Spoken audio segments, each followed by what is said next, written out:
Hello every one, ഇൻഫോടെക്കിൻ്റെ പുതിയൊരു വീഡിയോയിലേക്ക് ഏവർക്കും സ്വാഗതം. സോ ഇന്നത്തെ വീഡിയോയിൽ നമ്മൾ എൻവയോൺമെൻറ്റൽ സ്റ്റഡീസിൻ്റെ ബാക്കി യൂണിറ്റുകൾ പഠിക്കാൻ പോവുകയാണ് കേട്ടോ. അപ്പോൾ നമ്മൾ യൂണിറ്റ് 7 വരെ ഓൾറെഡി പഠിച്ചിട്ടുണ്ടായിരുന്നു. അതിൽ പലതരത്തിലുള്ള എനർജി റിസോഴ്സസ്, അതുപോലെ തന്നെ എനർജിയുടെ യൂസ്, കൺസർവേഷൻ ഓഫ് എനർജി, അങ്ങനെ ഒരുപാട് എനർജി റിലേറ്റഡ് ആയിട്ടുള്ള കാര്യങ്ങൾ കഴിഞ്ഞ യൂണിറ്റ് പഠിച്ചിട്ടുണ്ടായിരുന്നു. സോ ഇന്ന് നമ്മൾ പഠിക്കാൻ പോകുന്നത് unit 8 biodiversity, threats and conservation. So നമ്മൾ മുമ്പുള്ള യൂണിറ്റിൽ ബയോഡൈവേഴ്സിറ്റി എന്താണെന്ന് പഠിച്ചിട്ടുണ്ടായിരുന്നു അല്ലേ. അതിൽ പലതരത്തിലുള്ള ബയോഡൈവേഴ്സിറ്റി, ജൈവ വൈവിധ്യങ്ങൾ, അല്ലെങ്കിൽ കൾച്ചറൽ നോംസ്, അങ്ങനെ കുറച്ച് കാര്യങ്ങൾ പഠിച്ചിട്ടുണ്ടായിരുന്നു. സോ ബയോഡൈവേഴ്സിറ്റിയുടെ ഇമ്പോർട്ടൻസ് എന്താണ്, അല്ലെങ്കിൽ ഇത് നമുക്ക് എങ്ങനെ കൺസർവ് ചെയ്യാം, എങ്ങനെ ഒന്ന് പ്രൊട്ടക്റ്റ് ചെയ്യാം, ഓക്കെ, ആൻഡ് ഇമ്പോർട്ടൻസ്, ഇങ്ങനെയുള്ള കാര്യങ്ങളാണ് ഈ ഒരു യൂണിറ്റിൽ പഠിക്കാൻ പോകുന്നത് കേട്ടോ. So unit name biodiversity, threats and conservation. So ആദ്യം തന്നെ കൊടുത്തിട്ടുള്ള topic causes of biodiversity loss. ഈ ബയോഡൈവേഴ്സിറ്റി അല്ലെങ്കിൽ ഈ ഒരു ജൈവ വൈവിധ്യങ്ങളെല്ലാം ലോസ് ആവാനുള്ള, അതില്ലാതാവുന്നതിൻ്റെ കാരണങ്ങളാണ് നമുക്ക് ആദ്യം പഠിക്കാനുള്ളത്. സോ ഈ ഒരു കാരണങ്ങൾ പഠിച്ചാലല്ലേ അതിനി ഉണ്ടാവാതിരിക്കാനുള്ള പ്രിക്കോഷൻസ് നമുക്ക് നോക്കാൻ പറ്റുള്ളൂ. സോ ആദ്യം നമുക്ക് കാരണങ്ങൾ നോക്കാം. Biodiversity losses occur mainly due to interrelated causes such as changing climate conditions, land use changes, increasing levels of carbon dioxide in the atmosphere, air pollution. So ഈ പലതരത്തിലുള്ള ജൈവ വൈവിധ്യങ്ങൾ അല്ലെങ്കിൽ ബയോഡൈവേഴ്സിറ്റി ഇതില്ലാതാവുന്നതിൻ്റെ മെയിൻ കാരണം ക്ലൈമറ്റ് ചേഞ്ച് ആണ്. So എല്ലാ ജീവജാലങ്ങളും അവർക്കും കംഫർട്ടായിട്ടുള്ള ഒരു സോണിലായിരിക്കും ജീവിച്ച് വരുന്നത് അല്ലേ.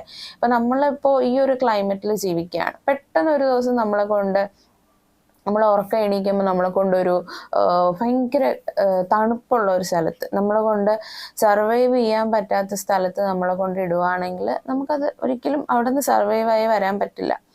ഇപ്പോൾ 29 ഡിഗ്രി സെൽഷ്യസിൽ ജീവിക്കുന്ന ഒരാളെ പെട്ടെന്ന് ഒരു 1 ഡിഗ്രി സെൽഷ്യസിലോട്ടൊക്കെ കൊണ്ട് ഇടുവാണെങ്കിൽ നമുക്ക് അവിടെ നിന്ന് ജീവിച്ച് വരാൻ ഭയങ്കര പാടാണ്.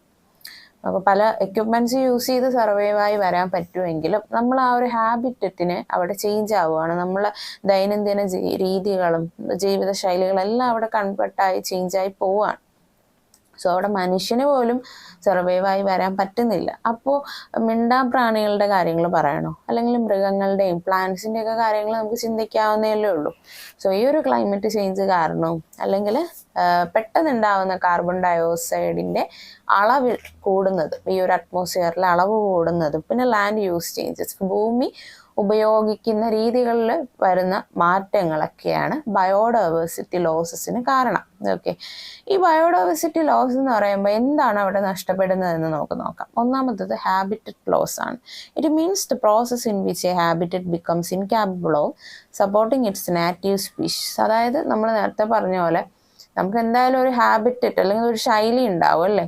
അപ്പോൾ അതിൽ നമുക്ക് സർവൈവായി വരാൻ പറ്റില്ല. അതിലൂടെ മേ ബി നമുക്ക് അവിടെ നിന്ന് വേറൊരു ലൊക്കേഷനിലായിട്ട് റീലൊക്കേറ്റ് ചെയ്യേണ്ടി വരും, അല്ലെങ്കിൽ നമ്മളെ മരണത്തിന് വരെ കാരണമായേക്കാം. It has either to get adapted to the new changes or move to other places or die. അതായത് പെട്ടെന്ന് നമുക്ക് ആ ഒരു ബയോഡൈവേഴ്സിറ്റി ചേഞ്ച് ഉണ്ടാവുമ്പോൾ, ഞാൻ നേരത്തെ പറഞ്ഞ പോലെ നമ്മൾ പെട്ടെന്ന് ഒരു 27 ഡിഗ്രി സെൽഷ്യസിലൊക്കെ ജീവിച്ച് വളർന്ന ആൾ പെട്ടെന്ന് ഒരു -ഡിഗ്രിയിലോട്ട് കൊണ്ടിടുമ്പോൾ നമുക്കത് സർവൈവായി വരാൻ പാടായിരിക്കാം. മേ ബി നമുക്ക് എന്തെങ്കിലും ഹെൽത്ത് ഇഷ്യൂസ് ഉള്ള ആളാണെങ്കിൽ ഒന്നെങ്കിൽ നമ്മൾ അവിടെ നിന്ന് ആസ് സൂൺ ആസ് പോസിബിൾ നമുക്ക് പറ്റുന്ന ഒരു കണ്ടീഷനുള്ള പ്ലേസിലോട്ട് മാറണം, റീലൊക്കേറ്റ് ചെയ്യണം, അല്ലെങ്കിൽ നമ്മൾ മരണപ്പെടാൻ സാധ്യതയുണ്ട്. ഓക്കെ, മനുഷ്യനാണെങ്കിൽ എന്തെങ്കിലും ചെയ്യാം, പക്ഷെ മൃഗങ്ങളുടെ കാര്യത്തിലൊന്നും ചെയ്യാൻ പറ്റില്ല. അവർക്ക് പെട്ടെന്ന് ഓടി വേറൊരു സ്ഥലത്ത് പോകാൻ പറ്റിയെന്ന് വരില്ലല്ലോ. സോ അവിടെ എന്താണ് സംഭവിക്കുന്നത്, ആ ഒരു ഹാബിറ്ററ്റ് ലോസ് ആണ്, അല്ലെങ്കിൽ ആ ഒരു സ്പീഷീസിൻ്റെ തന്നെ ലോസിന് അത് കാരണമായെന്നിരിക്കാം. ഓക്കെ, അടുത്തപ്പോൾ അവിടെ നമുക്കൊരു എക്സാമ്പിളായിട്ട് കൊടുത്തിട്ടുള്ളത് കടലിലുള്ള റിസോഴ്സസ് അല്ലെങ്കിൽ കടലിലുള്ള ജീവജാലങ്ങളുടെ ലോസിനെയാണ് നമുക്കിവിടെ എക്സാമ്പിളായിട്ട് കൊടുത്തിട്ടുള്ളത്. കാരണം ഈ കടൽ വെള്ളം പെട്ടെന്ന് ഇപ്പം അശുദ്ധമാവുന്നുണ്ട്. അശുദ്ധം ഞാൻ ഉദ്ദേശിച്ചത് പൊല്യൂട്ടഡ് ആവുന്നുണ്ടെന്നാണ് കേട്ടോ. സോ പൊല്യൂട്ടഡ് ആവുന്ന സമയത്ത് ഇതൊന്നും അറിയാതെ ഒരുപാട് ജീവജാലങ്ങളിൽ ആ കടലിലുണ്ടാവും അല്ലേ, മത്സ്യങ്ങൾ മറ്റ് ജീവജാലങ്ങളും ഉണ്ടാവും. സോ പെട്ടെന്ന് ഈ വെള്ളം പൊല്യൂട്ട് ആവുന്ന സമയത്ത് അവർക്ക് ശ്വസിക്കാനുള്ള ശ്വാസം നേരെ കിട്ടിയെന്ന് വരില്ല, അവർക്ക് ജീവിക്കാനുള്ള ആ ഒരു എക്കോസിസ്റ്റം കംപ്ലീറ്റ്ലി പൊല്യൂട്ട് ആവുകയാണ്. സോ ആ മീനുകളെല്ലാം ചത്ത് പൊങ്ങും അല്ലേ, വെള്ളത്തിന് മുകളിൽ പൊങ്ങി വരാറുണ്ട് ചത്തിട്ട്. സോ ഇത് അവിടെ ഒരു ഹാബിറ്ററ്റ് ലോസ് ആണ് ഉണ്ടാവുന്നത്. സോ ബയോഡൈവേഴ്സിറ്റി ലോസ് എങ്ങനെ ഉണ്ടാവുന്നെന്നും അതിൻ്റെ കാരണങ്ങളും അതിൻ്റെ ഒരു നോർമലി എന്താണ് ഉദ്ദേശിച്ചതെന്ന് മനസ്സിലായി കാണുമല്ലോ. സോ ഇതിൽ നമുക്ക് ഇമ്പോർട്ടൻ്റ് എക്സാമിന് ചോദിക്കുന്ന ക്വസ്റ്റ്യൻ ഒന്നും ഇതുവരെ വന്നിട്ടില്ല, ഉണ്ടെങ്കിൽ ഞാൻ പറയാം കേട്ടോ. ജസ്റ്റ് ഒന്ന് കേട്ടിരുന്നാൽ മതി, ജസ്റ്റ് ഫോർ അവെയർനെസ്. ഓക്കെ, അടുത്ത് പറഞ്ഞിട്ടുള്ളത് ഹ്യൂമൻ വൈൽഡ് ലൈഫ് കോൺഫ്ലിക്റ്റ്. ഇതിൽ മനുഷ്യൻ എങ്ങനെയാണ് ഈ മൃഗങ്ങളെയൊക്കെ ഇല്ലാതാക്കുന്നത്, അല്ലെങ്കിൽ മനുഷ്യൻ കാരണം മറ്റ് ജീവജാലങ്ങൾ എങ്ങനെയൊക്കെയാണ് ഇല്ലാതാവുന്നത്, ഇങ്ങനെ കുറച്ച് കാര്യങ്ങളാണ് ഈ ഒരു സെക്ഷനിൽ നമ്മൾ പഠിക്കുന്നത്. അതിലൊന്നാണ് selective destruction of species. Some species such as passenger pigeon which have been among the most abundant on earth. അപ്പോൾ എർത്തിൽ മുമ്പേ വംശനാശം വന്ന് ഇല്ലാതായിപ്പോയ ഒരു ജീവിയാണ് പാസഞ്ചർ പീജിയൻ. അപ്പോൾ ഇത് എക്സാമിന് ചോദിക്കാൻ സാധ്യതയുള്ള ഒരു ക്വസ്റ്റ്യൻ ആണ്. Which is the most abundant organism or species, organism അല്ല സ്പീഷീസ് ഇൻ ദ എർത്ത്. അതിന് എക്സാമ്പിൾ ഏതാണെന്ന് ചോദിച്ചാൽ ഏറ്റവും ബെസ്റ്റ് എക്സാമ്പിൾ ആ ഒരു മോസ്റ്റ് അബണ്ടൻറ്റ് ഇല്ലാതായിപ്പോയൊരു ജീവിയാണ് പാസഞ്ചർ പീജിയൻ. അത് മുമ്പുണ്ടായിരുന്ന ഒരു പക്ഷിയാണ്, അതിപ്പോൾ നിലവിലില്ല കേട്ടോ. സോ അതൊരു സെലക്റ്റീവ് ഡിസ്ട്രക്ഷൻ സ്പീഷ്യസ് ആണ്, അതായത് ആ ഒരു സ്പീഷ്യസ് പൂർണ്ണമായിട്ട് ഇല്ലാതായി പോവുകയാണ്. പിന്നെ വേറൊരു ഉദാഹരണമാണ് ഡിനോസസ് പണ്ടുള്ള കാലങ്ങളിൽ ഉണ്ടായിരുന്ന ഒരു മൃഗമാണല്ലേ. സോ ഇപ്പോൾ അതിൻ്റെ എന്തെങ്കിലും ഒരു സൂചന നമ്മുടെ നാട്ടിലുണ്ടോ? അതിൻ്റെ ഒരു സ്പീഷീസ്, അതിൻ്റെ ഒരു കുഞ്ഞോ ആരുമില്ല, ഒരു ഡിനോസർ പോലും നമ്മുടെ ഇന്ത്യയിലില്ല, അല്ലെങ്കിൽ ഈ ലോകത്തിലില്ല എന്നാണ് പറയുന്നത്. മേ ബി എവിടെയെങ്കിലും ഉണ്ടായിരിക്കാം, കാട്ടിലോ അല്ലെങ്കിലും ഇല്ല എന്ന് തന്നെയാണ് വിശ്വസിക്കപ്പെടുന്നത്. സോ അവിടെ ആ ഒരു സ്പീഷീസിനാണ് ലോസ് വന്നിട്ടുള്ളത്. Domestication of selective species. People domesticate large number of animals and due to overgrazing, the animal population have reduced because of the destruction of the vegetation on which these animals and the wild elements depend.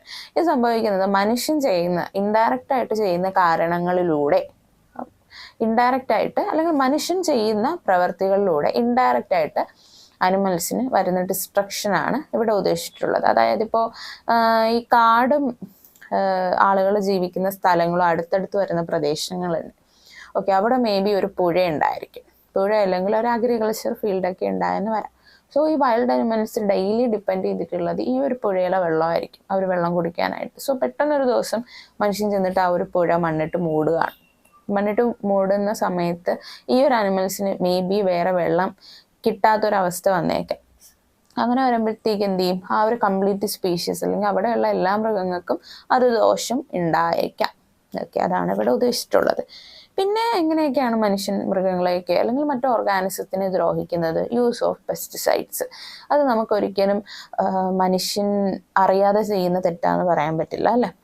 മറ്റു organisms അല്ലെങ്കിൽ കൃഷിയൊക്കെ ചെയ്യുന്ന ആൾക്കാർക്ക് വേറെ വഴിയില്ലാതെ use ചെയ്യുന്ന ഒരു പ്രോഡക്റ്റാണ് pesticides. ഇപ്പോൾ നമുക്ക് കിട്ടുന്ന ഓൾമോസ്റ്റ് എല്ലാ ഫ്രൂട്ട്സ് ആൻഡ് വെജിറ്റബിൾസും പെസ്റ്റിസൈഡ്സിൽ മുക്കിയതാണ് അല്ലേ, കൂടുതലും തമിഴ്നാട്ടിൽ നിന്നൊക്കെ വരുന്നത്.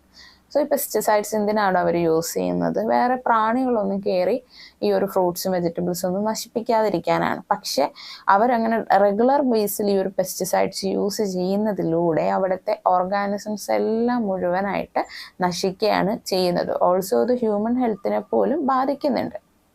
ഓക്കെ, ഇപ്പോൾ തന്നെ മനസ്സിലായില്ലേ എങ്ങനെയാണ് മനുഷ്യൻ ബാക്കിയുള്ള ഓർഗാനിസത്തിനെ ഇല്ലാതാക്കുന്നതെന്ന്. നമ്മൾ അറിഞ്ഞോ അറിയാതെയോ ചെയ്യുന്ന പ്രവൃത്തികളിലൂടെ മറ്റൊരു ജീവി ഇല്ലാതാവുകയാണ്. സോ അടുത്ത കൊടുത്തിട്ടുള്ളത് global climate change. There is a great increase in the carbon dioxide levels in the air mainly due to the burning of oil, natural gases well as food.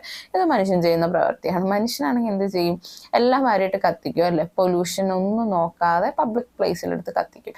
എന്തൊക്കെയായിരിക്കും കത്തിക്കുന്നത്? വുഡ് കത്തിക്കും, അല്ലെങ്കിൽ ഓയിൽസ്, ഫ്യൂവൽസ്, ഇതൊക്കെ വെച്ചങ്ങ് കത്തിക്കുകയാണ്. കത്തിക്കുന്ന സമയത്ത് എന്ത് ചെയ്യും, natural അല്ലെങ്കിൽ നമ്മുടെ അറ്റ്മോസ്ഫിയർ അവിടെ പൊല്യൂട്ട് ആവുകയാണ് ചെയ്യുന്നത്. സോ ഈ പൊല്യൂട്ട് ആവുന്നതിലൂടെ ഒന്നും അറിയാത്ത പ്രാണികൾ ഉണ്ടാവില്ലേ, ഇതുവർ ശ്വസിക്കുന്നതിലൂടെ അവർക്ക് ഡിസീസസ് വന്ന് ആ സ്പീഷീസ് മേ ബി ഇല്ലാതാവാനുള്ള സാധ്യതയുണ്ട്. ഓക്കെ, ഇതൊക്കെ ജസ്റ്റ് നിങ്ങളുടെ അവയർനെസ്സിനാണ് കേട്ടോ, അല്ല നമുക്കിവിടെ പഠിക്കാനായിട്ടൊന്നും ഇല്ല. ഒറ്റ ഒരു ചോദ്യം നമ്മൾ പഠിച്ചല്ലേ, ഏതാണ് the most abundant species in the എർത്തിൻ്റെ example passenger pigeon. So next പറഞ്ഞിട്ടുള്ളത് വൈൽഡ് ലൈഫിൽ നമ്മൾ ഇതുവരെ നാട്ടിൽ ചെയ്യുന്ന പ്രവൃത്തികളാണ് പറഞ്ഞത്. ഇനി മനുഷ്യർ കാട്ടിൽ കയറി എങ്ങനെയൊക്കെയാണ് ഓർഗാനിസത്തിനെ ദ്രോഹിക്കുന്നതെന്നാണ് ഇവിടെ കൊടുത്തിട്ടുള്ളത്. അതിനിവിടെ പറഞ്ഞിട്ടുള്ളത് hunting may be classified as the commercial hunting, subsistence hunting and spot hunting all over the world. Commercial hunting is now threatening many animal species including jaguar, tiger, snow leopard and cheetah. പണ്ടെന്ന് പറഞ്ഞാൽ ഈ comparatively ഇന്നത്തെ കാലം വെച്ച് ഈ wild അനിമൽസിനെ ദ്രോഹിക്കുന്ന പ്രവൃത്തികൾ പണ്ട് കുറവായിരുന്നു. പണ്ട് ഈ രാജാക്കന്മാരല്ലെങ്കിൽ അങ്ങനെയുള്ള ആൾക്കാരൊക്കെ വല്ലപ്പോഴും പോയി ഹണ്ടിങ് ആയിരുന്നു നടത്തിക്കൊണ്ടിരുന്നത്. പക്ഷെ ഇപ്പോൾ ആളുകളുടെ ഭവനങ്ങളും വീടുകളും ആളുകൾ താമസിക്കുന്ന സ്ഥലങ്ങളും കാടും തമ്മിൽ വലിയ ദൂരമില്ല. പണ്ടെന്ന് പറഞ്ഞാൽ ആളുകൾ താമസിക്കുന്ന സ്ഥലങ്ങളിൽ നിന്ന് ഒരുപാട് ദൂരെയായിരുന്നു ഫോറസ്റ്റ് വന്നുകൊണ്ടിരുന്നത്. ഇപ്പോൾ പോപ്പുലേഷൻ കൂടിയതിന് പിന്നെ ആളുകൾ ഈ സ്ഥലങ്ങളൊക്കെ കയ്യേറി വീട് വെച്ച് ഇപ്പോൾ വനത്തിൻ്റെ അടുത്ത് വരെ വീട് ചെന്നിട്ടുണ്ട്. സോ നോർമലി ഈ ആളുകൾ എന്ത് ചെയ്യും, ഈ കാട്ടുമൃഗങ്ങളെയൊക്കെ ആക്രമിക്കാറുണ്ട്. കാരണം ഇപ്പൊ കടുവ നമ്മൾ അറ്റാക്ക് ചെയ്യാൻ വരുവാണ്, കാടിൻ്റെ അടുത്താണ് വീടെങ്കിൽ സ്വാഭാവികമായിട്ടും അവിടെ കടുവ അല്ലെങ്കിൽ വൈൽഡ് അനിമൽസ് ഇറങ്ങും. സോ പുലി ഇറങ്ങുന്ന സമയത്ത് അറ്റാക്ക് ചെയ്യാൻ വരുമ്പോൾ നമ്മൾ പുലിയുടെ അടുത്ത് പറഞ്ഞ് നിൽക്കാൻ പറ്റില്ലല്ലോ, അയ്യോ പുലി എൻ്റെ വീട് എവിടെയാണ്, സോ എന്നെ ആക്രമിക്കരുതെന്ന് പറഞ്ഞാൽ പുലി പോവില്ലല്ലോ. സോ അവിടെ എന്ത് ചെയ്യും, ആൾക്കാർ തിരിച്ച് വൈൽഡ് അനിമൽസിനെ ആക്രമിക്കും. അപ്പോൾ അവിടെ ഒരു സ്പീഷീസിന് ലോസ് വരാൻ സാധ്യതയുണ്ട്. ഓൾസോ മെയിൻ പ്രോബ്ലമാണ് ഹണ്ടിങ്, അതായത് കാട്ടിൽ കയറിയിട്ട് ഈ ഡേഞ്ചറസ് ആയിട്ടുള്ള പുലീനെയും കടുവേനെയൊക്കെ കൊല്ലുക, അല്ലെങ്കിൽ അത് ഹണ്ട് ചെയ്ത് അതിൻ്റെ കോസ്റ്റ്ലി ആയിട്ടുള്ള ഇതിൻ്റെ സ്കിന്ന്, അതുപോലെ കാട്ടാനയുടെ കൊമ്പ് വിൽക്കുക, ഇതൊക്കെ ഇങ്ങനെ ഒരുപാട് മൃഗങ്ങളെ ദ്രോഹിച്ചിട്ട് ആളുകൾ ഹണ്ടിങ് ചെയ്ത് പൈസ ഉണ്ടാക്കുന്നുണ്ട്. അതാണ് അവിടെ പറയുന്നത്. ഇതിലൂടെ പല മൃഗങ്ങളുടെയും സ്പീഷീസ് വരെ ഇല്ലാതായി പോകുന്നുണ്ട്. ഓക്കെ, അടുത്ത് പറഞ്ഞിട്ടുള്ളത് ബയോളജിക്കൽ ഇൻവാൻഷൻ ആണ്. Sometimes people take non native species into areas where there are few or no predator which check its population. Examples include water hyacinth, parthenium, hysterophorus, golden apple snail etcetera. So ഇവിടെ പറഞ്ഞിട്ടുള്ളത് biological ഇൻവാൻഷൻ എന്ന് പറഞ്ഞാൽ ചില ആൾക്കാരാണെങ്കിൽ ചില മൃഗങ്ങളെ, example just minute, നമ്മളെ ഒരു ഡോഗ് ഉണ്ട് ഹസ്കി. ഓക്കെ, ആ ഹസ്കീനെ നിങ്ങൾക്ക് അറിയായിരിക്കും അല്ലേ? എനിക്കറിയില്ല നിങ്ങൾ ആരെങ്കിലും അതിനെ വളർത്തുന്നുണ്ടോ എന്ന്. ആക്ച്വലി ഞാൻ അതിനെക്കുറിച്ച് ഒരുപാട് വീഡിയോസിലൊക്കെ ആയിട്ട് കണ്ടിട്ടുണ്ട്. ഹസ്കി എന്ന് പറഞ്ഞാൽ അതിന് ജനിച്ച് വളരാൻ പറ്റുന്ന ഒരു സ്ഥലം എന്ന് പറഞ്ഞാൽ വളരെ തണുപ്പേറിയ സ്ഥലത്ത്, അല്ലെങ്കിൽ അതിന് ചൂടൊട്ടും പറ്റാത്തൊരു ജീവിയാണ് ഹസ്കി. അതൊരു ടൈപ്പ് ഓഫ് ഡോഗാണ്. സോ ഇപ്പോൾ അത് ഭയങ്കര ബ്യൂട്ടിഫുള്ളാണ് അതിനെ കാണാൻ. ഓൾസോ അതൊരു ടോക്കിംഗ് ഡോഗാണ്.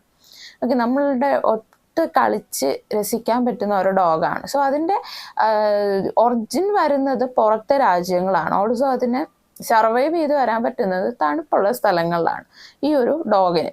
അപ്പോൾ ചില ആൾക്കാർ ഇതിൻ്റെ ഭംഗി കാരണമോ ഇതിൻ്റെ രസമൊക്കെ കാരണം നമ്മളുടെ കേരളത്തിൽ കൊണ്ട് വളർത്തുന്നുണ്ട്. ഇപ്പോൾ കേരളത്തിൽ പാലക്കാട് എന്ന് പറഞ്ഞാൽ അത്യാവശ്യം ടെമ്പറേച്ചർ ഉള്ള ഒരു സ്ഥലമാണ്. സോ ഈ ഒരു പട്ടീനെ, ഈ ഒരു ഡോഗിനെ ഇത്രയും ടെമ്പറേച്ചർ ഉള്ള സ്ഥലത്തിൽ കൊണ്ട് നിർത്തിയാൽ അതിനവിടെ നിന്ന് സർവൈവ് ആയി വരാൻ ഭയങ്കര പാടായിരിക്കും. അപ്പം നമുക്കതിനെ കാണുമ്പോൾ ഒന്നും തോന്നില്ല, നമ്മൾ കരുതും കൊള്ളാമല്ലോ അത് ജീവിക്കുന്നുണ്ട് എന്ന് കരുതും. പക്ഷെ അതിന് ഒരുപാട് ഹെൽത്ത് ഇഷ്യൂസ് വരാൻ സാധ്യതയുണ്ട്. ഓൾസോ അത് ഓരോ ഡേയും തണുപ്പിന് വേണ്ടി അലയുന്ന ചില ഹസ്കീനെ ഞാൻ കണ്ടിട്ടുണ്ട്. അതുകൊണ്ട് ഇപ്പം ഞങ്ങളുടെ നിയറസ്റ്റ് ഒരു ഹസ്കി ഉണ്ട്. ആ ഹസ്കീനെ ആണെങ്കിൽ അവർ വീട്ടിൽ AC ഇട്ടിട്ടാണ് വളർത്തുന്നത്. പുറത്ത് കൊണ്ടുപോകുമ്പോൾ എന്ത് ചെയ്യും, കാറിൽ AC ഇട്ടാണ് അതിനെ കൊണ്ടുപോകുന്നത്. എന്താണെന്ന് വെച്ചാൽ ഹസ്കിക്ക് പുറത്തിറങ്ങി നിൽക്കാൻ പറ്റാത്തൊരു അവസ്ഥയാണ്. ഇപ്പം ചില ഹസ്കികൾ ഇവിടെ വന്ന് സർവൈവ് ആയി വരുന്നുണ്ട്, എങ്കിലും നോർമലി ആ ഒരു ബ്രീഡിനെ ഇവിടെ പറ്റില്ല, നമ്മളുടെ ഒരു ടെമ്പറേച്ചറിൽ പറ്റുന്ന ഒരു ബ്രീഡല്ല. ഓക്കെ, ബട്ട് ആളുകൾ ഇത് മനസ്സിലാക്കുന്നില്ല. അപ്പോൾ അതിനെയാണ് ഈ ബയോളജിക്കൽ ഇൻവാൻഷനിൽ ഉദ്ദേശിച്ചിട്ടുള്ളത്. അതായത് ഒരു മൃഗത്തിന് അതിന് ജീവിച്ച് വളരാൻ പറ്റാത്ത സ്ഥലത്തിൽ നിർബന്ധപൂർവം കൊണ്ടുവന്ന് അതിനെ വളർത്തുന്ന മെത്തേഡ്. ഓക്കെ, അങ്ങനെ വന്നിട്ടുള്ള കുറച്ച് സ്പീഷീസ് ഇവിടെ പറഞ്ഞിട്ടുണ്ട്. മീൻസ് മനുഷ്യനെ വളർത്തുന്നതല്ല, പല കാരണങ്ങളാൽ അങ്ങനെ ഒരു സ്ഥലങ്ങളിലോട്ട് മാറുന്ന ഒരു സ്പീഷീസാണ് water hyacinth, also congress weed, golden apple, ഇങ്ങനെ കുറച്ച് സ്പീഷീസ്. ഇതൊക്കെ ബയോളജിക്കൽ ഇൻവാൻഷൻ്റെ എക്സാമ്പിളാണ് കേട്ടോ. സോ അടുത്ത് പറഞ്ഞിട്ടുള്ളത് നീഡ് ഫോർ കൺസേർവിങ് ബയോഡൈവേഴ്സിറ്റി. ഇതൊക്കെ ജസ്റ്റ് കേട്ടിരിക്കുക കേട്ടോ. ഇതിൽ നമുക്ക് എനിക്ക് തോന്നുന്നില്ല എന്താ ഇമ്പോർട്ടൻ്റ് ആയിട്ടുള്ള ഉണ്ടെങ്കിൽ ഞാൻ പറയും. ഇപ്പോൾ 1-2 കാര്യം പറഞ്ഞു. ഇപ്പോൾ ഒന്ന് പറഞ്ഞു ബയോളജിക്കൽ ഇൻവാൻഷൻ്റെ എക്സാമ്പിൾ വാട്ടർ ഹയസിൻ്റെ കോൺഗ്രസ് വീടൊക്കെയാണ് കേട്ടോ. പിന്നെ നമ്മൾ ആ ഒരു പാസഞ്ചർ പേജിൻ്റെ കാര്യവും പറഞ്ഞു. ബാക്കിയെല്ലാം നിങ്ങളുടെ അവയർനെസ്സിന് വേണ്ടി മാത്രമാണ്. പിന്നെ എന്താണ് need for conserving biodiversity? Biodiversity conserve ചെയ്യേണ്ട ഒരു ആവശ്യം എന്താണ്? ഈ ഒരു ബയോഡൈവേഴ്സിറ്റി ഇങ്ങനെ നിലനിർത്തി കൊണ്ടുപോകണം, അല്ലെങ്കിൽ നമ്മളത് പൊല്യൂട്ട് ചെയ്യാതെ അല്ലെങ്കിൽ അത് പ്രിസർവ് ചെയ്ത് കൊണ്ടുപോകണം. അതിൻ്റെ കാരണം എന്താണ് എന്നാണ് ഇവിടെ പറഞ്ഞിട്ടുള്ളത്. Because biodiversity can maintain Earth's life support system, maintains entire biological diversity of Earth and existing life form. അപ്പോൾ നമ്മൾ ഇത് നിർബന്ധമായിട്ട് ബയോഡൈവേഴ്സിറ്റി കൺസേർവ് ചെയ്യണം, സംരക്ഷിക്കണം. ആനിമൽസിനെയും ബേർഡ്സിനെയൊക്കെ സംരക്ഷിക്കണം. എന്തുകൊണ്ടാണ്? കാരണം മനുഷ്യനെക്കാളും നല്ല രീതിയിൽ ഈ എർത്തിൻ്റെ എൻവയോൺമെൻറ്റിന് നല്ലൊരു സംഭാവന കൊടുക്കുന്നത് ബയോഡൈവേഴ്സിറ്റിയാണ്. കാരണം ഇവിടെ പറഞ്ഞിട്ടുള്ളത് എർത്തിൻ്റെ ലൈഫ് സപ്പോർട്ട് സിസ്റ്റം, ഇവിടെ ജീവൻ നിലനിന്ന് പോകണമെങ്കിൽ മസ്റ്റായിട്ട് നമ്മൾ ബയോഡൈവേഴ്സിറ്റി കൺസേർവ് ചെയ്തിരിക്കണം. Also entire biological diversity of earth and existing life forms. ഇപ്പം നിലവിലുള്ള ജീവജാലങ്ങളെയും ഇനി വരാൻ പോകുന്ന ജീവജാലങ്ങളും നല്ല രീതിയിൽ നല്ല പൊല്യൂഷൻ ഫ്രീ എൻവയോൺമെൻറ്റിൽ വളരണമെങ്കിൽ നിർബന്ധമായിട്ട് ബയോഡൈവേഴ്സിറ്റി നമ്മൾ കൺസേർവ് ചെയ്തിരിക്കണം. ഓക്കെ, അതെന്താണ് അങ്ങനെ പറയുന്നത്? ഈ കൺസർവേഷൻ ഓഫ് ബയോഡൈവേഴ്സിറ്റിയിൽ ഈ പലതരത്തിലുള്ള സ്പീഷീസ് ഓഫ് ട്രീസ് ഇൻക്ലൂഡ് ആവുന്നുണ്ട്. ഓൾസോ പലതരത്തിലുള്ള ആനിമൽസ്. ഇപ്പോൾ ഞാൻ ഈ റീസെൻ്റ്ലി ഒരു ന്യൂസ് കേട്ടതാണ്. നമ്മളുടെ ലോകത്തിൽ നിന്ന് ആൻഡ് ഈ ഉറുമ്പ് പോലും കംപ്ലീറ്റ് ആയിട്ട് ഇല്ലാതായി പോയാൽ, അതായത് എന്നെങ്കിലും ഒരു കാലത്ത് ഈ ഉറുമ്പിനും നമ്മൾ പറയുന്ന നിസ്സാരമായിട്ട് കാണുന്ന ചെറിയ ആ 1 സെൻറ്റിമീറ്റർ പോലും നീളം ഇല്ലാത്ത ഉറുമ്പ്, സോ ഈ ഒരു ഉറുമ്പിന് ഇപ്പോൾ വംശനാശം സംഭവിച്ചുകൊണ്ടിരിക്കുന്ന ഒരു ജീവിയാണ് ഉറുമ്പ്. സോ ഈ ഒരു ഉറുമ്പ് പോലും കംപ്ലീറ്റ് ആയിട്ട് നമ്മളുടെ ലോകത്തിൽ നിന്ന് ഇല്ലാതായാൽ അത് മനുഷ്യൻ്റെ ജീവിതത്തിനെ പോലും ബാധിക്കുമെന്നാണ് പറയുന്നത്. കാരണം ഈ ലോകത്തിലെ ഓരോ ജീവജാലങ്ങളും പലതരത്തിൽ ഭൂമിയുടെ ലൈഫ് സപ്പോർട്ട് കാര്യങ്ങളുമായിട്ട് എൻഗേജ്ഡ് ആണ്. അപ്പോൾ ഇതിൽ ഏതെങ്കിലും ജീവജാലം ഇല്ലാതായാൽ, അതായത് അതിൻ്റെ കംപ്ലീറ്റ് ആ ഒരു സ്പീഷ്യസ് ഇല്ലാതായാൽ നിർബന്ധമായിട്ടും ഉറപ്പായിട്ടും അത് ഭൂമിനെ ബാധിക്കുന്നതാണ്. സോ മരങ്ങൾ, ഇപ്പോൾ ഒരു വേപ്പ് മരം കംപ്ലീറ്റ് ആയിട്ട് ഭൂമിയിൽ നിന്ന് ഇല്ലാതാവുകയാണ്. ആ സമയത്ത് അത് നല്ലൊരു പങ്ക്, നല്ലൊരു പോസിറ്റീവ് എയർ ഭൂമിക്ക് കൊടുക്കുന്ന ഒരു മരമാണ്, ആയുർവേദിക്കായിട്ടുള്ള മരമാണ് വേപ്പ് മരം. സോ ആ ഒരു വേപ്പിലൊക്കെ ഇല്ലാതായി കഴിഞ്ഞാൽ അത് ഉറപ്പായിട്ടും ഭൂമിയുടെ ലൈഫ് സപ്പോർട്ട് കാര്യങ്ങളെ ബാധിക്കുന്നതാണ്. സോ നമ്മൾ നിർബന്ധമായിട്ടും ഭൂമിയുടെ ബയോഡൈവേഴ്സിറ്റി കൺസേർവ് ചെയ്തിരിക്കണം. അത് പറഞ്ഞപ്പോഴാണ് നമുക്ക് ഇവിടെ കൊടുത്തിട്ടുള്ളത് 2 തരത്തിലാണ് കൺസർവേഷൻ നടക്കുന്നത്. 2 തരത്തിൽ ഭൂമിയിലെ ബയോഡൈവേഴ്സിറ്റി നമുക്ക് കൺസേർവ് ചെയ്യാൻ പറ്റും. ഒന്നാമത്തത് ഇൻ സിറ്റു കൺസർവേഷൻ, രണ്ടാമത്തത് എക്സ് സിറ്റു കൺസർവേഷൻ. ഓക്കെ, എന്താണ് ഈ in situ conservation? In situ conservation means species are maintained its natural habitats because it is considered to be the best way to preserve biological diversity on the earth. In situ conservation എന്ന് പറഞ്ഞാൽ ഇപ്പോൾ ഒരു ജീവജാലമുണ്ട്, ആ ജീവജാലം ഇപ്പം നിലനിൽക്കുന്ന സ്ഥലത്ത് തന്നെ നമ്മൾ അതിനെ സംരക്ഷിക്കുന്നതിനെയാണ് ഇൻ സിറ്റു കൺസർവേഷൻ എന്ന് പറയുന്നത്. അതിന് എക്സാമ്പിളാണ് നാഷണൽ പാർക്സ് ആൻഡ് സാങ്ച്വറീസ്, പിന്നെ captive breeding programmes, crocodile conservation. ഇതെല്ലാം ഇൻ സിറ്റു കൺസർവേഷന് എക്സാമ്പിളാണ്. In situ conservation natural park example ആവുന്നതെന്ന് വെച്ചാൽ ഇപ്പോൾ ടൈഗേഴ്സിൻ്റെ എണ്ണമൊക്കെ കുറയുന്നുണ്ട്. അപ്പോൾ നിങ്ങൾക്ക് നെയ്യാർ വൈൽഡ് ലൈഫ് സാങ്ച്വറി അറിയായിരിക്കും, അതായത് ട്രിവാൻഡ്രത്തുള്ള ഒരു പ്ലേസാണ്. അതുപോലെ തന്നെ ഇടുക്കിയിലെ തേക്കടി വൈൽഡ് ലൈഫ് സാങ്ച്വറി ഉണ്ട്. ഈ തേക്കടി വൈൽഡ് ലൈഫ് സാങ്ച്വറി എന്ന് പറഞ്ഞാൽ അവിടെ ആക്ച്വലി അതൊരു ഫോറസ്റ്റാണ്. ഈ മുല്ലപ്പെരിയാർ നിയറസ്റ്റ് വരുന്ന ഒരു ഫോറസ്റ്റാണ്. സോ ആ ഒരു തേക്കടി വൈൽഡ് ലൈഫ് സാങ്ച്വറി അവിടെ വരാൻ റീസൺ എന്താണെന്ന് വെച്ചാൽ ഈ അനിമൽസിൻ്റെ എണ്ണം കേരളത്തിൽ കുറഞ്ഞു വന്നപ്പോഴത്തേക്ക്, അതായത് കാട് കയ്യേറാൻ തുടങ്ങിയപ്പോൾ അത് ഗവൺമെൻറ് ഓഫ് ഇന്ത്യയുടെ അപ്രൂവലോടെ, അവിടെ ഗവൺമെൻറ് ഓഫ് ഇന്ത്യയാണ് ഓരോ ഇങ്ങനെ അപ്രൂവൽ കൊടുക്കുന്നത്, അതിന് അപ്രൂവലോടെ അവിടെ ഒരു നാഷണൽ പാർക്ക് അല്ലെങ്കിൽ ഒരു കൺസർവേഷൻ പ്ലേസ് സാങ്ച്വറീസ് തുടങ്ങിയിട്ടുണ്ടായിരുന്നു. അപ്പോൾ അതാകുമ്പോൾ അവിടുത്തെ മൃഗങ്ങളെ ഒരു സ്ഥലങ്ങളിലോട്ട് കൊണ്ടും പോകണ്ട, അതിപ്പോൾ എവിടെയാണോ നിൽക്കുന്നത് അവിടെ അതിന് സംരക്ഷണം കൊടുക്കുന്നു. അതായത് ഇപ്പോൾ നമ്മൾ പറഞ്ഞു നെയ്യാർ വൈൽഡ് ലൈഫ് സാങ്ച്വറി, അവിടെ ആകുമ്പോൾ അവിടെ ടൈഗർ ഉണ്ട്. ടൈഗറിനെയൊക്കെ ആർക്കും പിടിച്ചോണ്ട് പോകാൻ പറ്റില്ല. ഓക്കെ, അതിനവിടെ സംരക്ഷണം കിട്ടുന്നുണ്ട്. വേറെ ഒരു സ്ഥലത്തോട്ടും പോകാതെ സ്വന്തം അത് ജനിച്ച് വളർന്ന ആ ഒരു വൈൽഡിൽ തന്നെ അതിന് സംരക്ഷണം കിട്ടുന്നുണ്ട്. ഇതാണ് ഇൻസിറ്റു കൺസർവേഷൻ എന്ന് പറയുന്നത്. അതായത് ഇപ്പോൾ ഞാനിവിടെ താമസിക്കുകയാണ്. ഓക്കെ, അപ്പോൾ എന്നെ ഇവിടെ ഒരുപാട് പേര് ദ്രോഹിക്കുന്നുണ്ട്. എനിക്കിവിടെ ജീവിക്കാനായിട്ട് പറ്റുന്ന കൺസർവേഷൻ ഒരു കണ്ടീഷൻ അല്ല. അപ്പോൾ ഞാൻ ഇവിടെ തന്നെയാണ് നിൽക്കുന്നത്, പക്ഷെ എനിക്ക് പോലീസ് പ്രൊട്ടക്ഷൻ തരികയാണ്. എന്നോടത്ത് പറയുകയാണ് ഇവിടെ തന്നെ കുട്ടി താമസിച്ചോളൂ, വേറെ ഒരിടവും പോവണ്ട എന്ന് പറയുകയാണെങ്കിൽ അത് ഒരു ഇൻസ്റ്റിറ്റ്യൂ ആണ്. പക്ഷെ പോലീസിനോട് പറയാണ് താങ്കൾ ഇവിടെ നിന്ന് ആ സ്ഥലത്തോട്ട് മാറണം, അങ്ങനെയാണെങ്കിൽ ആ സ്ഥലത്ത് കുട്ടിക്ക് ഞങ്ങൾ എന്ത് തരാം, സംരക്ഷണം തരാം. അങ്ങനെയാണെങ്കിൽ അതൊരു എക്സിറ്റോ ആണ്, അതായത് പുറത്ത്, ഇതകത്ത്. ഓക്കെ, മനസ്സിലായല്ലോ. സോ അതാണ് ആ ഒരു മെത്തേഡ് വരുന്നത് കേട്ടോ. പിന്നെയുള്ളത് നമ്മൾ പറഞ്ഞത് എക്സിറ്റോ കൺസർവേഷൻ. എക്സിറ്റോ കൺസർവേഷൻ എക്സാമ്പിൾ വരുന്നത് ബൊട്ടാണിക്കൽ ഗാർഡൻസ്, സുവോളജിക്കൽ പാർക്സ്, അതുപോലെ അങ്ങനെയുള്ള കാര്യങ്ങളാണ്. അതായത് സുവോളജിക്കൽ പാർക്സ് എന്ന് പറഞ്ഞാൽ സൂ. ഇപ്പൊ ട്രിവാൻഡ്രം സൂവിൽ എൻ്റെ കാര്യം എന്താണ്, ട്രിവാൻഡ്രം സൂവിലുള്ള പല അനിമൽസും ഈ വംശനാശം നേരിടുന്ന അനിമൽസാണ്.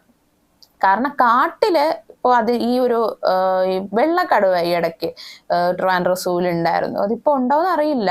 അപ്പോൾ ഈ വെള്ളക്കടുവയ്ക്ക് നാശ ഭീഷണിയിലുള്ള കടുവകളാണ്. അപ്പോൾ ലോകത്തിൽ തന്നെ ലിമിറ്റഡ് നമ്പർ ഓഫ് ടൈഗേഴ്സ് മാത്രമേ വൈറ്റ് ടൈഗേഴ്സ് ഉള്ളൂ. സോ അതിലൊരു ടൈഗറിനെ ഈ ട്രിവാൻഡ്രം സൂവിൽ കൊണ്ടുവന്ന് സംരക്ഷിക്കുകയാണ്. അതിൻ്റെ പ്രാഥമിക ഉദ്ദേശം എന്താണ്, ആ ഒരു ടൈഗറിൽ നിന്ന് അടുത്ത ജനറേഷനെ കൊണ്ടുവന്ന് 3-4 കടുവേനെ ആക്കി പിന്നെയും ആ ഒരു സ്പീഷ്യസിനെ നിലനിർത്തി കൊണ്ടുവരിക. ഓക്കെ, അപ്പൊ ഈ ട്രിവാൻഡ്രം സൂവിൽ ആക്ച്വലി അവിടെ നമ്മൾ മൃഗങ്ങളെയൊക്കെ കെട്ടിയിട്ടേക്കുന്നു, അല്ലെങ്കിൽ അതിന് ഫ്രീഡം ഇല്ല എന്നൊക്കെ ചിലർ പറയാറുണ്ട്. യഥാർത്ഥത്തിൽ സത്യമാണ്. അവർ ആവാസ വ്യവസ്ഥയിൽ നിന്ന് കാട്ടിൽ ജീവിക്കേണ്ട മൃഗങ്ങളെ ഒരു കേജിൽ കൊണ്ട് സൂവിലിട്ടേക്കാണ്. അത് തെറ്റാണ്. പക്ഷെ അവിടെ മോസ്റ്റ് ഓഫ് ദ ആനിമൽസ് എന്താണ്, വംശനാശ ഭീഷണിയിൽ പെടുന്ന ആനിമൽസ് ആണ്. സോ ആ ഒരു സൂവില് ആ ഒരു ഇല്ല എങ്കിൽ കംപ്ലീറ്റ് ആയിട്ട് മേ ബി ആനിമൽസ് ഇല്ലാതാവും, ആ ഒരു സ്പീഷീസ് തന്നെ ഇല്ലാതാവും. മേ ബി ഞാൻ ഇപ്പൊ പറഞ്ഞ പോലെ വൈറ്റ് ടൈഗർ സൂവിൽ ചത്തുപോയാൽ അതോടുകൂടി തീർന്നു ആ ഒരു സ്പീഷീസ്. ഓക്കെ, അതുപോലെ ഈ എക്സിറ്റു കൺസർവേഷന്റെ പ്രത്യേകത അതാണ്. അതായത് കാട്ടിൽ ജീവിക്കേണ്ട ജീവികൾ അല്ലെങ്കിൽ അവരുടെ യഥാർത്ഥമായിട്ട് ജീവിക്കേണ്ട സ്ഥലത്തിൽ നിന്ന് കൊണ്ടുവന്ന് വേറൊരു ഗവൺമെന്റ് അതോറൈസ്ഡ് ആയിട്ടുള്ള സ്ഥാപനത്തിൽ കൊണ്ടുവന്ന് അതിനെ പ്രിസർവ് ചെയ്യുന്നു. രണ്ടാമത്തെ എക്സാമ്പിളാണ് ബൊട്ടാണിക്കൽ ഗാർഡൻസ്. നമുക്ക് കേരളത്തിൽ ഏറ്റവും വലിയ ലാർജസ്റ്റ് ഒരു ബൊട്ടാണിക്കൽ ഗാർഡൻ ഉണ്ട്. എവിടെയാണ്? Trivandrum Kuzhippallam botanical garden. Maybe ചിലരെങ്കിലും പോയിട്ടുണ്ടാവും. അവിടെ ഒരുപാട് എണ്ണിയാൽ തീരാത്ത അത്ര പ്ലാന്റ് ഉണ്ട്, മരങ്ങളും ഉണ്ട്, അതുപോലെ പൂക്കള്, കായകൾ, അങ്ങനെ ഒരുപാട് ചെടികളുണ്ട്. അവിടെ കാണാൻ നല്ല രസമാണ് കേട്ടോ. ട്രിവാൻഡ്രത്താണുള്ളത്. സോ എനിക്ക് തോന്നുന്നു അത് ഇന്ത്യയിലെ എന്തോ ലാർജസ്റ്റ് ആണ്, ഏതോ ഒരു റീജിയൻ, സൗത്ത് ഇന്ത്യയോ നോർത്ത് ഇന്ത്യയോ അങ്ങനെ ഏതോ ലാർജസ്റ്റ് ആണ് ഈ കുഴിപ്പള്ളം ബൊട്ടാണിക്കൽ ഗാർഡൻ ട്രിവാൻഡ്രത്തുള്ളത്. സോ അവിടെയാണെങ്കിൽ ഒരുപാട് സ്പീഷീസ് ഉണ്ട്, പ്ലാന്റ്സിന്റെ സ്പീഷീസ് നമുക്ക് പോലും അറിയാത്തത്, നമ്മൾ പോലും കേട്ടിട്ടില്ലാത്തത്. സോ അവരുടെ ആ ഒരു പ്രാഥമിക ഉപദേശം എന്താണ്, അവിടെ ഒരു ഇപ്പോൾ ഒരു വേപ്പ് മരം, ഞാൻ നേരത്തെ പറഞ്ഞ പോലെ ഈ ലോകത്തിൽ നിന്ന് എല്ലാ വേപ്പ് മരവും ഇല്ലാതായിക്കൊണ്ടിരിക്കുകയാണ്. അപ്പൊ അവര് ഈ ബൊട്ടാണിക്കൽ ഗാർഡൻകാരെന്ത് ചെയ്യും, അതിന്റെ വേപ്പ് ഒരു മരം കൊണ്ട് ഈ ബൊട്ടാണിക്കൽ ഗാർഡനിൽ കൊണ്ടുവന്ന് സംരക്ഷിക്കും. സോ ബാക്കി എവിടെയുള്ള ട്രീകൾ ഇല്ലാതായാലും ഗാർഡനിൽ പുതിയ മരമുണ്ട്, അവർ അതിൽ നിന്ന് അടുത്ത് ജനറേഷൻ ഉണ്ടാക്കിയെടുക്കും. സോ അങ്ങനെ ഒരു പ്രിസർവ് ചെയ്തെടുക്കുന്നതിനെയാണ് ബയോഡൈവേഴ്സിറ്റി കൺസർവേഷൻ എന്ന് പറയുന്നത്. സോ ഈ ഒരു മെത്തേഡുകളിലൂടെ നമുക്ക് പലതരത്തിലുള്ള മരങ്ങളെയും ആനിമൽസിനെയും മറ്റു എല്ലാ സ്പീഷീസിനെയും കൺസർവ് ചെയ്ത് കൊണ്ടുവരാൻ പറ്റും. അതാണ് ഇതിലൂടെ മനസ്സിലാക്കാൻ പറ്റുന്നത് കേട്ടോ. സോ ഇതും ജസ്റ്റ് നിങ്ങൾ അറിഞ്ഞിരിക്കാൻ വേണ്ടിയാണ്. അടുത്ത നമുക്ക് പറഞ്ഞിട്ടുള്ളത് അനിമൽസിനെ ഏതൊക്കെ തരത്തിലാണ് അടുത്ത ജനറേഷൻ ഉണ്ടാക്കിയെടുക്കുന്നതെന്നാണ്, പ്രിസർവ് ചെയ്തൊക്കെ കൊണ്ടുവരുന്നതെന്നാണ്. അനിമൽസിനെ മാമൽസിനെ ഇപ്പോൾ ഒരു സ്പീഷീസ് ഇല്ലാതായി കഴിഞ്ഞാൽ ലാസ്റ്റുള്ള സ്പീഷീസ്, ഇപ്പോൾ വൈറ്റ് ടൈഗറിന്റെ സ്പീഷീസ് തീരാറായി, 1-2 ടൈഗറേ ലോകത്തുള്ളൂ എങ്കിൽ എന്ത് ചെയ്യും, ഒരു പലതരത്തിലുള്ള ബ്രീഡിങ് മെത്തേഡ് വഴി പുതിയ ജനറേഷനെ ഉണ്ടാക്കിയെടുക്കാൻ നോക്കും അല്ലേ. അതായത് എന്തായാലും ഒരു മെയിൽ ടൈഗറും വേണം, ഫീമെയിൽ ടൈഗറും വേണം പുതിയൊരു ജനറേഷൻ ഉണ്ടാക്കാനായിട്ട്.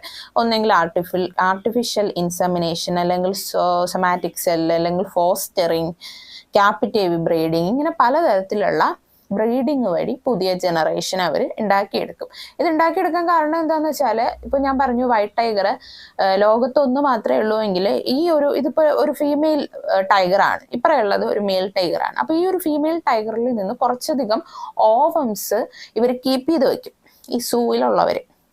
അതിനെയാണ് ഈ ഒരു ആർട്ടിഫിഷ്യൽ ഇൻസെമിനേഷൻ, ഫോസ്റ്ററിങ് എന്നൊക്കെ പറയുന്നത്.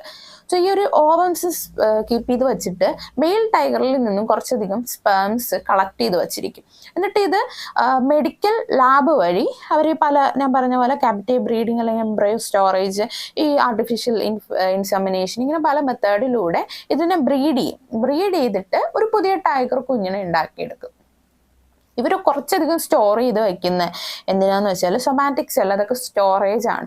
സ്റ്റോർ ചെയ്ത് വയ്ക്കുന്നത് എന്താണെന്ന് വെച്ചാൽ, ഇവർ ഇപ്പോൾ ഇത് ബ്രീഡ് ചെയ്തെടുക്കുന്ന സമയത്ത് ഒരു കുഞ്ഞ് പുറത്ത് വന്നു, ഒരു പുതിയ ടൈഗർ റെഡിയായി വന്നു.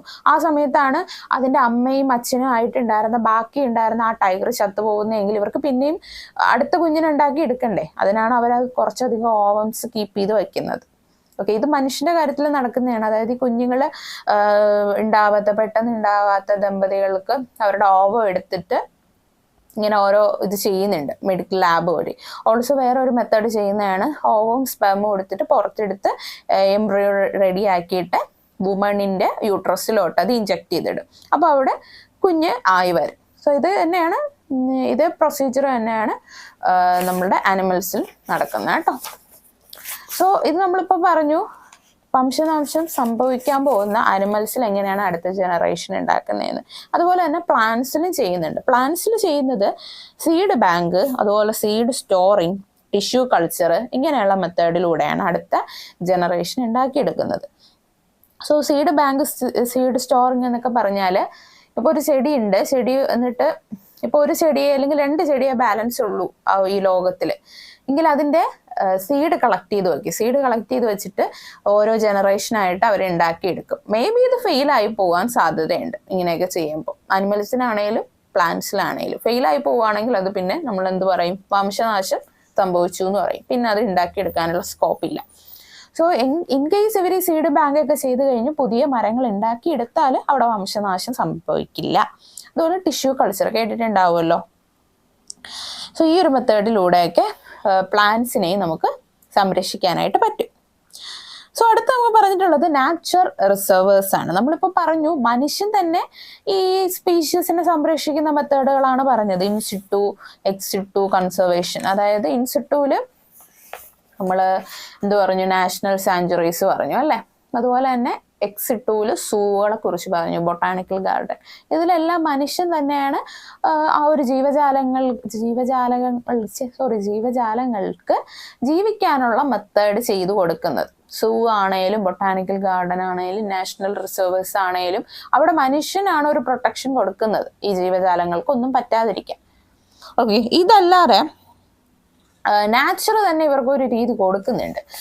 അത് നമ്മൾ പൊല്യൂട്ട് ആക്കാതിരുന്നാൽ അവിടെയും നല്ല രീതിയിൽ ഈ ജീവജാലങ്ങൾക്ക് വളരുവാൻ പറ്റും. അതിലൊന്നാണ് നാച്ചുറൽ റിസർവ്സിൽ ഒന്നാണ് ബയോസ്ഫിയർ റിസർവ്സ്, രണ്ടാമത്തതാണ് വെറ്റ്ലാൻഡ്സ്. ഈ biosphere reserves is an ecosystem which has plants and animals of essential scientific and natural interest. The areas provide solution to reconsider the conservation of biodiversity as well as its sustainable use. So these are the 686 reserves in the 23. Okay, അപ്പോൾ നമ്മുടെ ലോകത്തിൽ 686 natural reserves ആണുള്ളത്. Natural reserves എന്ന് പറയുമ്പോൾ ആ ഒരു forest, അങ്ങനെ ഒരുപാട് സ്പീഷീസ് ഉള്ള പ്ലേസ് ആണ് കേട്ടോ നാച്ചുറലി ഉള്ള റിസർവ്സ്.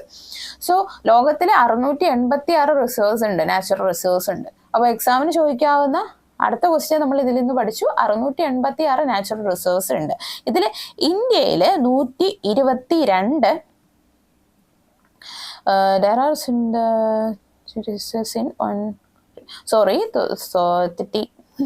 ഈ ലോകത്തിലെ 686 റിസർവ്സ് ഉണ്ട്. അത് പഠിച്ചു വയ്ക്കുക. പിന്നെ the Indian government has established in 18 biosphere resource which protect large resource. Okay, അതിൽ ഈ 686 റിസോഴ്സ് ഉള്ളതിൽ നമ്മളുടെ ഇന്ത്യയിൽ 18 ബയോസ്ഫിയർ റിസോഴ്സ് ആണുള്ളത്. ഓക്കെ, അത് ഗവൺമെന്റ് ഓഫ് ഇന്ത്യ എക്സ്റ്റാബ്ലിഷ് ചെയ്തിട്ടുള്ളതാണ്. അതിൽ ഫസ്റ്റ് എക്സ്റ്റാബ്ലിഷ് ചെയ്തത് തമിഴ്നാട്ടിലെ നീലഗിരി ബയോസ്ഫിയർ ആണ്. ഓക്കെ, ഇത് 1986 ആണ് എക്സ്റ്റാബ്ലിഷ് ചെയ്തത്. അപ്പോൾ 686 റിസർവേഴ്സ് ബയോസ്ഫിയർ റിസർവേഴ്സ് ലോകത്തെമ്പാടെ ഉണ്ട്. അതിൽ 18 ബയോസ്ഫിയർ റിസർവേഴ്സ് ഇന്ത്യയിലാണുള്ളത് കേട്ടോ. ഇതിൽ ഫസ്റ്റ് വന്ന ബയോസ്ഫിയർ ഇന്ത്യയിൽ ഫസ്റ്റ് വന്നത് തമിഴ്നാട്ടിലെ നീലഗിരിയാണ്. നീലഗിരി നിങ്ങൾക്ക് അറിയാമായിരിക്കും, പാലക്കാട് ആ ഒരു ബോർഡറിലൊക്കെ അങ്ങോട്ട് കറക്റ്റ് എനിക്കറിയില്ല, നല്ല സ്ഥലമാണ്, ഞാൻ ഒരുപാട് ഫോട്ടോ ഒക്കെ കണ്ടിട്ടുണ്ട്. സോ അതാണ് തമിഴ്നാട്ടിൽ വരുന്ന നീലഗിരിയാണ് ഫസ്റ്റ് ഇന്ത്യൻ ഗവൺമെന്റ് എക്സ്റ്റാബ്ലിഷ് ചെയ്തത് കേട്ടോ. ഇത് 1986 ആണ്. സോ ഇവിടെ നമ്മൾ 1-2 എക്സാം റിലേറ്റഡ് ക്വസ്റ്റ്യൻ പഠിച്ചു. ഏതാണ്? ലോകത്ത് എത്ര ബയോസ്ഫിയർ റിസർവ്സ് ഉണ്ട്? 686 ഉണ്ട്. ഇന്ത്യയിൽ ഫസ്റ്റ് എസ്റ്റാബ്ലിഷ് ചെയ്ത ബയോസ്ഫിയർ റിസർവ്സ് ഏതാണ്? തമിഴ്നാട്ടിലെ നീലഗിരി ബയോസ്ഫിയർ റിസർവ് ആണ്. പിന്നെ ഇന്ത്യയിൽ എത്ര ബയോസ്ഫിയർ റിസർവ്സ് ഉണ്ട്? 18 ബയോസ്ഫിയർ റിസർവ്സ് ആണുള്ളത്. ഓക്കെ, മനസ്സിലായല്ലോ. സോ നാച്ചുറൽ റിസോഴ്സിൽ ബയോസ്ഫിയർ റിസോഴ്സിനെ കുറിച്ച് നമ്മൾ പഠിച്ചു. Next one is wetlands. എന്താണ് വെറ്റ്ലാൻഡ്സ്? വെറ്റ്ലാൻഡ്സ് പേരിൽ തന്നെയുണ്ട്. വെറ്റ് എന്ന് പറഞ്ഞാൽ എന്താണ്? നനവാണ്. അപ്പം നനവുള്ള ആ ഒരു നാച്ചുറൽ ഉള്ള സ്ഥലങ്ങളെയാണ് വെറ്റ്ലാൻഡ്സ് എന്ന് പറയുന്നത്. മീൻസ് ഈ കായൽ പ്രദേശങ്ങൾ, അല്ലെങ്കിൽ ഈ ആലപ്പുഴ പ്ലേസിൽ കൂടുതൽ most of the places in Alappuzha district are wetlands. What's reason? കാരണം അവിടെ കായൽ ഒരുപാടുണ്ട്. കായലിൻ്റെ ഉള്ള സ്ഥലങ്ങളാണ് കൂടുതലും ആലപ്പുഴയിലുള്ളത്. അപ്പോൾ അവിടെ നമ്മൾ എവിടെ ഓൾമോസ്റ്റ് പലയിടത്ത് ചവിട്ടി നോക്കിയാലും വെള്ളമായിരിക്കും, മണ്ണിൻ്റെ കൂടെ തന്നെ നനവുണ്ടാവും. അതാണ് വെറ്റ്ലാൻഡ്സ്. സോ ഈ വെറ്റ്ലാൻഡ്സിൽ ഒരുപാട് ഓർഗാനിസത്തിന് സർവൈവ് ചെയ്ത് ജീവിക്കാൻ പറ്റും. അതിനെന്താണ്? മീനിന് പറ്റും, ഓൾസോ തവള, പിന്നെ ഈ പലതരത്തിലുള്ള പുഴുക്കൾ, അട്ടകൾ, ഓക്കെ, പിന്നെ പ്ലാന്റ്സ്, ട്രീസ്, ഇതിനെല്ലാം ഈ വെറ്റ്ലാൻഡ്സിൽ സർവൈവ് ചെയ്യാൻ പറ്റും. കാരണം വെള്ളത്തിൻ്റെ അംശം ഉണ്ടല്ലോ. അപ്പോൾ ഈ വെറ്റ്ലാൻഡ്സിന് മനുഷ്യനങ്ങനെ അധികം ജീവിക്കാൻ പറ്റില്ല. കാരണം നമ്മൾ ആലപ്പുഴ എടുത്താലും അവിടെ പെട്ടെന്ന് വെള്ളപ്പൊക്കം ഉണ്ടാവാറുണ്ട്, ശ്രദ്ധിച്ചിട്ടുണ്ടാവുമല്ലോ. ഈ മഴ സമയത്തൊക്കെ പെട്ടെന്ന് വെള്ളം കയറുന്ന സ്ഥലങ്ങളാണ് ആലപ്പുഴയിലുള്ളത്. അപ്പോൾ അവിടെ മനുഷ്യന് അത്ര സർവൈവ് ചെയ്ത് വരാൻ പറ്റില്ല. പക്ഷെ മറ്റ് ഓർഗാനിസം സ്പീഷ്യസിനെയൊക്കെ അവിടെ സർവൈവ് ചെയ്യാൻ പറ്റും. സോ വെറ്റ്ലാൻഡ്സിന്റെ എടുത്താൽ there are presently 28 sites which are designed as wetlands in India. അപ്പോൾ ഇന്ത്യയിൽ 28 വെറ്റ്ലാൻഡ്സ് ആണ് ഉള്ളത്. അടുത്ത ക്വസ്റ്റ്യൻ കിട്ടിയല്ലോ, എക്സാമിന് ചോദിക്കാവുന്ന അടുത്ത ക്വസ്റ്റ്യൻ ആണ്. ഇന്ത്യയിൽ എത്ര നമ്പർ ഓഫ് വെറ്റ്ലാൻഡ്സ് ഉണ്ട്? 28 number of wetlands are presently ഇന്ത്യയിലുണ്ട്. സോ നെക്സ്റ്റ് ക്വസ്റ്റ്യൻ അതിലുള്ളതാണ്, the largest wetland in India is known as Vembanad Kayal. അപ്പോൾ ഇന്ത്യയിൽ ഏറ്റവും ലാർജസ്റ്റ് ആയിട്ടുള്ള വെറ്റ്ലാൻഡ് ഏതാണ്? വേമ്പനാട് കായലാണ് കേട്ടോ. കേരളത്തിലുള്ള വേമ്പനാട് കായലാണ്. സോ ഇത് കഴിഞ്ഞ തവണ എക്സാമിന് ചോദിച്ചിട്ടുണ്ടായിരുന്നു കേട്ടോ. പ്രീവിയസ് ഇയർ ക്വസ്റ്റ്യൻ പേപ്പർ നോക്കിയപ്പോൾ ഞാൻ കണ്ടിട്ടുണ്ടായിരുന്നു. സോ ഇതിനെയാണ് വെറ്റ്ലാൻഡ്സ് എന്ന് പറയുന്നത്. ഓക്കെ, അപ്പോൾ മനസ്സിലായല്ലോ. അപ്പോൾ ഇത്രയേ ഉള്ളൂ നമ്മളുടെ ചാപ്റ്റർ. ഒന്നുകൂടെ നമുക്ക് നോക്കാം. നമ്മൾ എന്തൊക്കെയാണ് പഠിച്ചത്?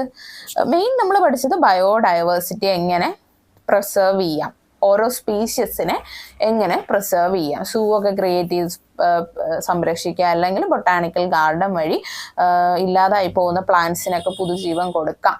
ഓക്കെ, അതൊക്കെ പഠിച്ചു അല്ലേ. ഇനി നമുക്കിതിൽ കുറച്ച് വൺ വേർഡ് ക്വസ്റ്റ്യൻ നോക്കാം.